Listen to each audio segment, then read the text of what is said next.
Des études statistiques ont permis de modéliser la durée de vie en mois d'un type de lave-vaisselle par une variable aléatoire x suivant une loi normale n de moyenne mu égale 84 et d'écart type sigma. De plus, on a p de x inférieur ou égal à 64 est égal à 0,16. La représentation graphique de la fonction densité de probabilité de x est celle-ci. Question, en exploitant le graphique, déterminer p de x compris entre 64 et 104. Commençons par rappeler quelques propriétés de la loi normale. La densité de la loi normale n est représentée par une courbe dont l'axe de symétrie verticale a pour équation x égale mu.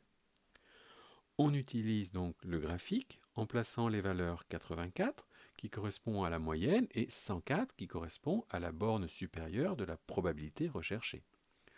On s'aperçoit alors que les deux bornes, 64 et 104, sont symétriques par rapport à la moyenne.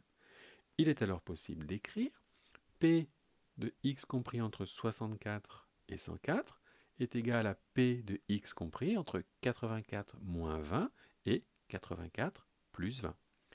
D'après les propriétés de la loi normale, puisque les deux bornes sont symétriques par rapport à la moyenne, on peut écrire que c'est égal à 1 moins 2p de x inférieur ou égal à 64.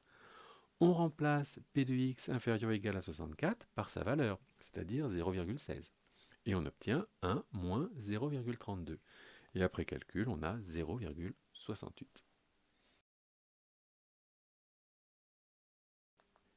Question. Quelle valeur approchée entière de sigma peut-on proposer? Avant de répondre, commençons par un rappel de cours.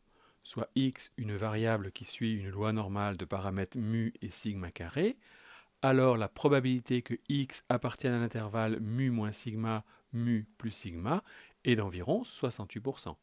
Et la probabilité que x appartienne à l'intervalle mu moins 2 sigma, mu plus 2 sigma vaut environ 95%. Donc, d'après le cours, la probabilité que x soit compris entre mu moins sigma et mu plus sigma est à peu près égale à 0,68. En utilisant le résultat trouvé à la question petit a, on peut identifier que sigma est à peu près égal à 20.